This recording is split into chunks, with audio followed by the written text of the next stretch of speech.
With Joey Blackwell and Katie Wyndham, I am Mason Smith, and this is Three and Out.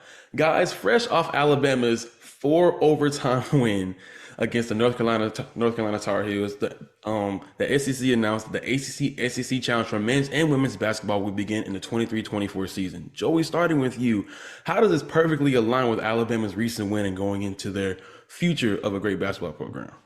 Well, obviously, when you're talking about historic conferences when it comes to college basketball, the ACC is right there near the top. I mean, not even near the top, they are the top. They have great institutions like obviously you have Duke and North Carolina. Clemson year in, year out is typically a tournament team. They have a lot of really solid basketball talent there. And now that they're combining with the SEC for this challenge, I think it's going to be great for both conferences.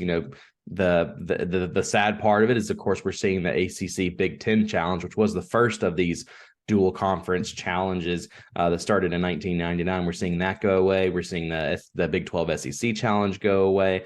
Loved how in the press release they kind of nudged the Big 12, saying that they're going to start with 28 games, but then in the 25-26 season they'll go up to 30. That's obviously because they're adding Oklahoma and Texas to the rotation. But regarding Alabama, I think this is big for them. They're going to, we just saw what they did against an ACC team in North Carolina. Sure, it took them 4 overtimes, but it does show that Alabama is rising and can compete at a very high level with these teams. As long as NATO sticks around in Tuscaloosa, you like the way Alabama's trending. So I think this is a good thing for the program and for both conferences.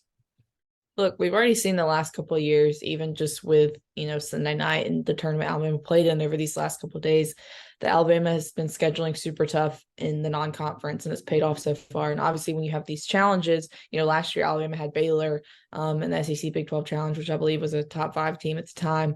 This year they have Oklahoma, which I don't think is going to be as good. But you don't control who you play in those games, but it's kind of how well you play, just who you get matched up with. And so it just kind of adds a tougher non-conference game. And I think, last night with Alabama basketball's win, obviously North Carolina is probably not the best team in the country. They did lose twice over the weekend, but anytime you beat a number 1 team, whether the AP poll knows what they're necessarily talking about or not, it's still early in the season in basketball, but it's a big deal. Alabama was kind of the talk of college basketball Twitter last night after upsetting North Carolina in 4 overtimes. It's been the game of the season so far. And so it's a program that's got a ton of focus on it. We all know what Natos did in his second year, winning the SEC tournament and regular season, taking Alabama basketball to the Sweet 16. And this year they have the talent to do, similar things. And so for Alabama basketball, and the SEC conference as a whole in basketball, which has really risen with the success of programs like Alabama, Arkansas, Auburn.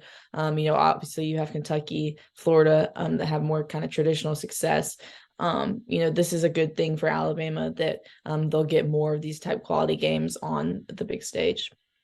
Absolutely, Katie. I'm really a big fan of seeing how parity will play into this competition, especially with the top to bottom talent of both conferences. One game I hope to look forward to is Alabama versus Virginia. Virginia is not exactly the powerhouse of the ACC, but they're always a great team. They play team basketball and they're always strong defensively. So I always think that's going to be a great challenge for Alabama, not only next season, but maybe the seasons after that. But with Joey Blackwell and Katie Wyndham, I am Mason Smith. This is Three and Out. Thank you so much for watching.